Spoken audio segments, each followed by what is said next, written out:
Okay, welcome back to the Brilliant Investor podcast. Today, we're diving into the art and craft of public speech with Jonathan Mendelsohn, an educator, a writer, and a founder of the art and craft of public speech.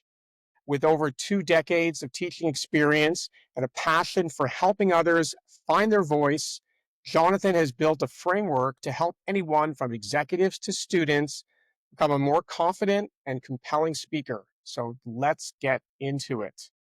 Jonathan, thank you very much for taking the time to come on the podcast. Thanks for having me, Rob. Yeah. You've spent years teaching, writing about communication. What sparked your passion for public speaking? Think it probably dates back a long time to my father, who was a professor. I was 14 years old, and my dad was giving the plenary address to open this international conference in Vancouver. And because I was the youngest, I was the only kid left at home, my parents couldn't leave me alone, so they brought me with. And I got to sit front row and watch my father give this incredible talk to 1,500 people. And he did it with such confidence and gravitas. He did it with humility and humor. And so I think that put a kernel into me. And then, of course, the other piece was that, some things we know this as dads, we watch our kids and there's things that come naturally to them. And when they do, they want to keep working at those things. Hey, I'm good at baseball. Dad, can we go play catch more?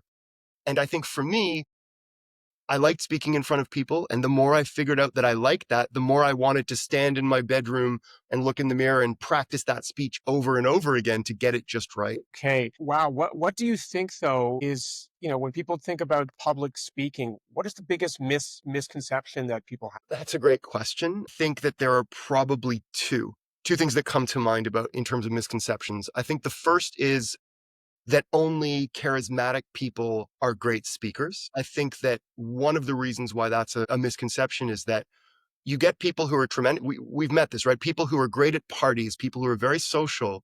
And when it comes time to give the big speech, if they aren't prepared and they're disorganized, the messaging might not get across as they wanted it to, number one.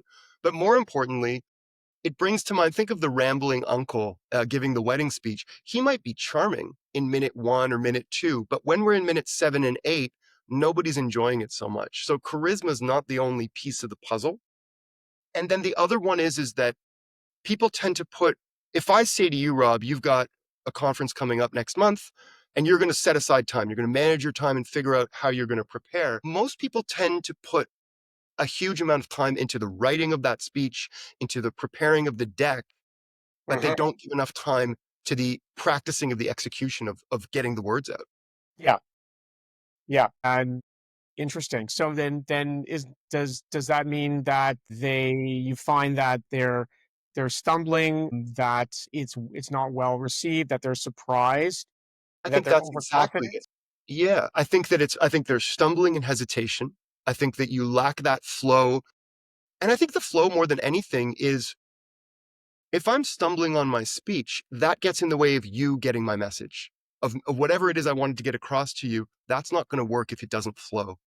And I think the other piece is that we discover who we are in the practicing of the delivery of the speech. The more times you talk it out, the more you actually find your voice. You don't know what you sound like until you've practiced it. And I think that's a really important piece. Okay.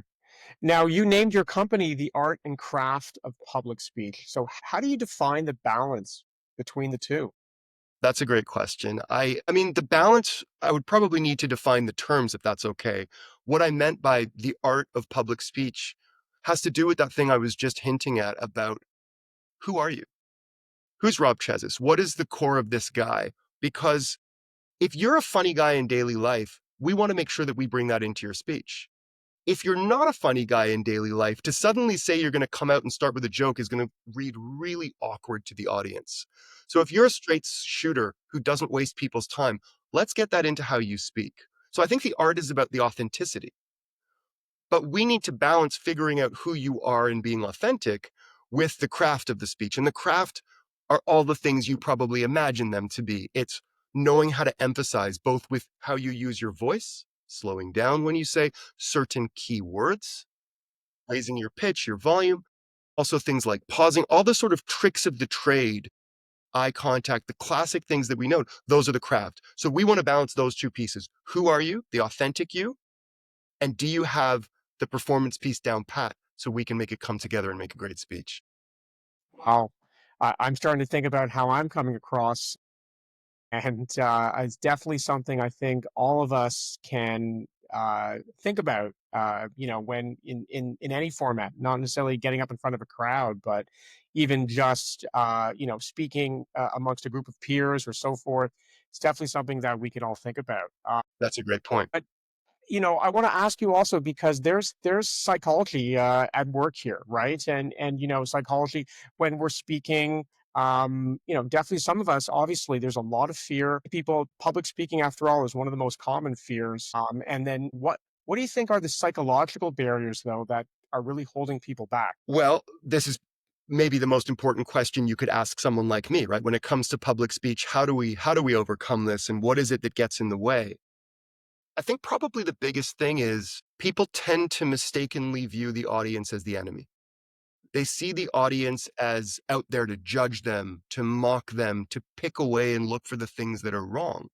Mhm. But I would suggest that's definitely sort of off the mark. If you think about you, if you're in a meeting with a group of people, Rob, and someone is speaking, a colleague of yours, we generally root for the people who are speaking, the same way that you're doing it right now with me. You want me to deliver something interesting. We root for people. So if we can undo that, that's a huge barrier to get over. I think that'd be a big piece. Okay. And now, is there a certain technique that you can recommend for people when they want to overcome that stage fright? Absolutely. I think first of all, there's a perception shift that needs to happen. I think that we tend to see nervousness as a negative.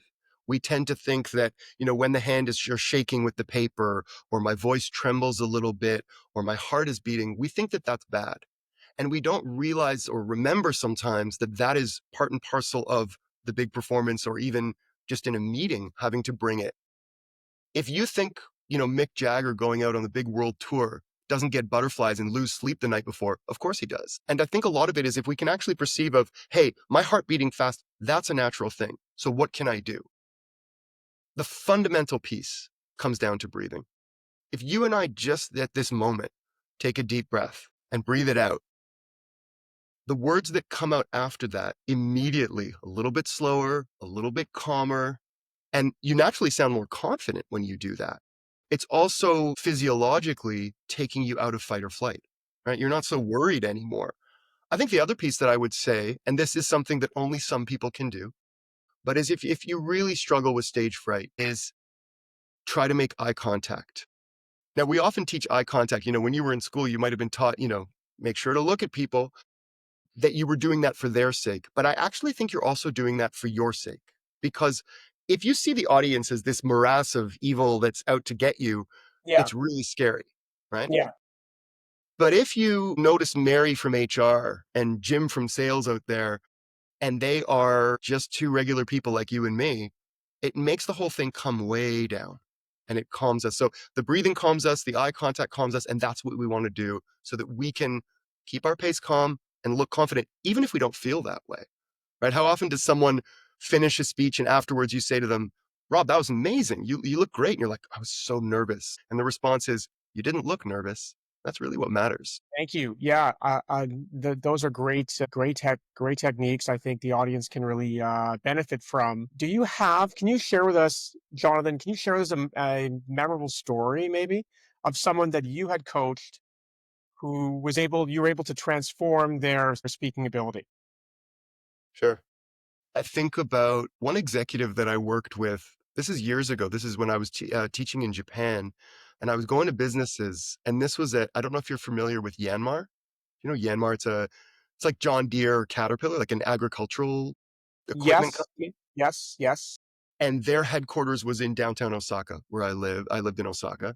And I was teaching at the headquarters to the executives, and I was teaching them presentation skills because they're going to international meetings all the time. And there was this guy, Hiroyuki, and he was soft spoken. He wasn't what you would have called charismatic or bold or confident. And the first times he went up to speak and I was giving him feedback, it really looked like, oh boy, we might be in a little bit of trouble here. Right. Hiroyuki isn't bringing it. It's not clear what he's saying. And so what I worked on with him at first as a young teacher, I was trying to make him bigger, more exciting and interesting, dynamic, and it wasn't working. It wasn't who he was. And instead, what I started to work on was a lot of the craft pieces we talked about earlier. With him, it was about emphasizing. It was about, he was a naturally slow speaker. So my worry was, is he going to bore the audience? So at least make sure that they don't miss it. And there's a couple techniques with emphasis I taught him. One of the classic ones is it's not just with your voice. I talked to you earlier about slowing down, raising pitch. It's also about repeating things, right? The classic trick of a million people have said this before. Do you realize 1 million people have said, just by me saying it twice, the audience registers that this is important. So teaching him, did that make sense? So by teaching him those kinds of tricks, when he came up and gave the final performance on the final day, he blew us away because he wasn't big and charismatic. He was still soft-spoken Hiroyuki. He was 100% himself. Okay. But because he now had the tricks of the trade, because his craft was up to match the art, when he came and spoke, he drew us in. And it actually was sort of a shift for me in my understanding of what great speaking could be. That you know as well as I do, not everyone is Tony Robbins. And in fact, we don't want everyone to be Tony Robbins. We actually like it when some people want the hard sell. I'm the guy who I actually like the soft selling guy, the guy who doesn't seem like he's selling to me. So hearing Hiroyuki speak was a huge change, and it was great to see him improve. Right. Wow. Okay. Yeah, no, that's a great story. Of course, it doesn't always have to be the big charismatic person that's going to make an impact. So when you're structuring a great speech, when you're, what is, when certain elements that are going to go into a speech, or, we always hear that you should be telling a story, you have to have, some art of persuasion and so forth to make it a compelling speech. But what are some of the biggest mistakes I think people make when they're structuring a speech? Is there a certain way that you find that right away when they're coming out, it's having the unintended effect? I think that, as you were speaking to things like the hook and the anecdote, I mean, a lot of people focus in on what should I do first and what should I put in there. You know, 20 years of teaching at universities, I've seen students time and again in writing and in presentation, they're really locked in on this idea of an introduction, a body, and a conclusion, a beginning, a middle, and an end. And I've seen the same thing with executives where they'll immediately open up their deck and start creating slides before they've even totally latched onto what their main idea is. I think it is essential in terms of structure to know what it is you want to say before you start doing anything. So that process, which can happen I'm a kind of person who needs to write it out. Some people need to talk it out in conversation, but we actually have to establish what succinctly is it that what message do I want to get across today before I start creating slide one, slide two, slide three. And because if we do the slides first, for example, the tendency is we tend to, when we write a first draft or put in the first slides, to treat those things as gospel. And we tend to tweak rather than to really reorder. If I organize ahead of time and know what I want to say, then the slides are going to follow a better structure, if that makes sense. Okay. Okay. Yeah. So you're trying to determine, as you said, what's the message that you'd like to get across before you create this structure to it. Okay. Okay. And then, what about the unspoken things that naturally people will pick up on? How important is body language and tone compared to the actual words that are being spoken? I mean, I think it would be, Like, is there a percentage, or how would you say? I would say that you can't have one without the other. We could have someone who has extraordinary, you can think of that smooth talker. They've got a mellifluous voice and they really carry the message across using their hands beautifully. If they don't have the words behind it, the speech doesn't mean anything. Mhm. Conversely, of course, if you have that person coming up holding the paper and sort of reading to you and saying, chicken is delicious, I think it's the best meat, no, no, no, you could be reading Shakespeare's words. Nobody's going to care. We're going to be bored to tears. So you need both pieces of that for it to come Okay. together. There's no question. Okay. Okay. And does some of that go into your what you do with clients? Are you recognizing that as well? If they're working with you, is it something that that if is it an aspect of the thing that you help clients with? 100%. Are you speaking specifically to tone and body language, or you're the whole package? More so, specifically to tone and body language. Like when you're 100%. seeing people, like is that an aspect that you definitely have to focus on with some people? I would say that tone is essential for all people because we need, for example, pitch variation and knowing sometimes you need to, if you are sort of speaking in a monotonous voice, you're going to put us all to sleep. So that's something we're going to need to work on. You do need to sometimes, if you can give it a little bit more and show it, hey, this is important, Rob. My voice changed and you're listening, you're paying attention, That's right. Yeah. right? And if you can do the opposite, if you can just sort of, you know what, can we stop for a sec? Can I just tell you guys a story? Like if my voice changes on that, it creates dynamism, it makes it interesting. So I will teach that. The body language piece I've come to learn isn't always as essential because body language is often cultural. So if you're Italian or Jewish, right, there's going to be a lot more hand movement. That's natural. Let's bring that out because, again, that's who you are.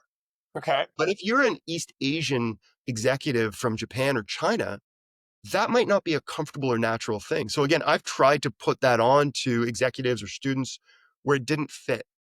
Sometimes it's okay to let a person be who they are and, have their hands be by their side. Right. Interesting. Interesting. No, that makes a lot of sense. Culture definitely plays a part, I'm sure, in how body language is going to be is going to be received. But let me switch gears here, actually, because what's I think going to be a big thing, or we always talk about now, is the future really of digital communication, where public speaking fits into that, with artificial intelligence. Digital communication is evolving. So how do you see that? How do you see public speaking adapting? I think we're having to make big changes just by being in this kind of environment as you and I are in right now. It's a very different thing than if you and I were speaking in person. And I think so much of what we've seen in tech in our lifetime, this push pull of, on the one hand, oh my gosh, this thing is making everything so much easier, faster. And then we quickly understand, but it actually creates a whole host of other issues that we have to address. So, whereas AI can so brilliantly, I'm sure you've had this experience, or you're having it all the time, it can help you generate a first draft quicker than you ever have in your life, or it's a wonderful way to bounce ideas, summarizing. If you have a big article you want to look at and you want to get the information quickly, wonderful for all those things. The problem is, let's say I want you to learn something, Rob, and you're about to present it in your next podcast or in your next business meeting, and you've gotten the information from an AI, but you need to know it as the guy speaking about it inside out. I'm sure you've had this experience. I've had this personally where I've gone and learned something. I have to spend so much time unwrapping the information that the AI actually didn't save me time. In some ways, it created more work because it's almost like I had to go back to the drawing board and understand everything it was saying. So it, I don't know if I said that clearly, but it creates a shortcut, which sometimes you end up having to go back around and learn the long route so you can understand it deeply. So it's good for surface level. I wanted to say that with virtual communication, though, one of the things that we learn is that engagement becomes in some ways more challenging. And we learn that in some ways, I have to put more energy into this call than I would if you and I were sitting on your couch together. Yeah. There's almost Yeah. like that barrier of the screen, right? You understand that. So you've got to get bigger with it. You've got to recognize that if you're speaking to other people, they've been sitting in their position probably for hours already because they've been at their desk. There's things you have to sort of overcome. For sure, for sure. And I think that when you're dealing with a viewer that's looking at something, say, on a mobile phone with shorter attention span and so forth, you have to add into, not just to create a great podcast itself, a great topic, you have to have something that's compelling, that's going to keep the viewer, but you also have to maybe sometimes throw in a few bells and whistles. And that could just be sort of like a light moment, that type of thing, where you're going to shift it up a little bit, and there could be some, a meme or two, or some music in the background for a minute or two that's going to sort of, you know, help the viewer shift from, let's say, one part of it to the next. That's right. And I think that if you can throw in Like, I mean, if you think about some of the strategies that could be used to make it work, you definitely want, I mean, you just nailed it. The bells and whistles are essential, right? Especially if I'm talking in a virtual mode for an extended period of time where it's not a dialogue between two people like this, I'm going to want to throw in visuals. If I could get in a little clip from a video or something, that's going to engage people. I also think that if I'm giving a talk in front of a group of people, it's often pretty natural to say, hey guys, if you don't mind, let's keep those questions till the end. Whereas online, it might be wise to do the opposite so that people can get back engaged. I mean, we lose one of the hugest things that's different that I'm sure you're well familiar with is often you're speaking at a meeting and half the screens are dark. So you Yes, don't have the visual cue, right? Like I don't see, like right now, at least I can see you nodding and you're getting what I'm saying. But sometimes you're doing that and you don't know, are they yawning and bored to tears or do I have them? Whereas you get that in person. So you have to find other ways, get them to, say something in that little chat box or put a little Zoom poll if that's what you're using. Those, as you said, the bells and whistles are essential. that's right. That's right. And you make a very good point. You have to get audience engagement, and there's different ways of doing that online versus in person today. But yes, so you want to know, you want to get a gauge of your audience. Much harder to do that if their screens are dark, and then you don't know if your message is really landing. So it's definitely part of this brave new world that we're definitely in. And it's something that I think is going to continue, and we all have to work on it. 100%. That's exactly it. It's a work in progress, right? We're all sort of, especially with the AI stuff, we're all just discovering it and it's changing all the time. Yeah, no, no, for sure, for sure. Okay, well, it's short and sweet. We're going to wrap up here, Jonathan. This has been amazing. Where can people find you if they want to learn more or work with you? So my website is theacps.com. Okay. The ACPS. So it's the art and craft of public speech. I'm on LinkedIn, Jonathan Mendelson. You see my name.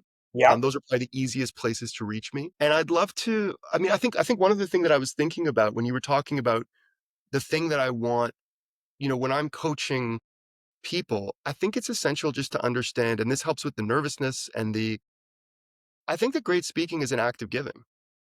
And I know that I've always been a teacher in my heart, just like my father, because I really enjoy talking in this way when I have something to give. And I think the more we feel like, hey, I have something to give here, the same way that you've come across that way, Rob, you've come across completely, as a coach, I'm looking at you and I'm like, you're calm, you've got poise because you're on point. You have a focus of what you're doing today. And when we have that focus, I think we can really succeed. That's great. That's great. Thank you very much. Thank you for joining us for on today's episode. And if you've enjoyed this, then don't forget to subscribe, share with someone who wants to master the art of public speaking. Thank you.